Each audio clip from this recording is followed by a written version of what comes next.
কাউকে কষ্ট দেব না, কারোর কষ্টের কারণ হব না, কারোর হক মেরে খাবো না, কারোর সাথে মিথ্যা কথা বলবো না, কারোর সাথে প্রতারণা করব না, কারোর কোনো প্রকার ক্ষয়ক্ষতি করব না। এই প্রতিজ্ঞা যদি আপনি আজকে করে যেতে পারেন এবং এটা যদি আপনি ধরে রাখতে পারেন, তাহলে আপনার জীবন সফল, আপনার জীবন সাকসেস, আপনার জীবন সবচেয়ে বেশি আল্লাহ তাআলার কাছে কামিয়াবি বলে বিবেচিত হবে।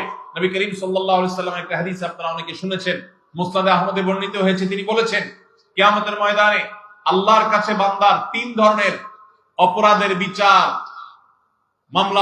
বিচারের মামলা উঠবে। তার একটা হলো, যদি কেউ আল্লাহর সঙ্গে শিরক করে যায়, আল্লাহর সঙ্গে কাউকে পার্টনার সাব্যস্ত করেছে, এইরকম অপরাধ করে মারা গেলে সোজা জাহান্নাম, কোনো শুনানি নাই।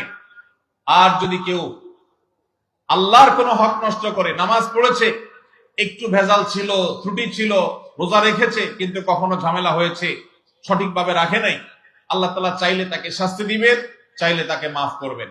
আর তিন নম্বর যে মামলা আল্লাহর দরবারে উঠবে কিয়ামতের দিন, সেটা হলো ওই মামলা, যেই মামলা মানুষের অধিকার সংশ্লিষ্ট মামলা। কারোর হক নষ্ট করেছেন, কারোর কষ্টের কারণ হয়েছেন, কাউকে কোনোভাবে অধিকার বঞ্চিত করেছেন,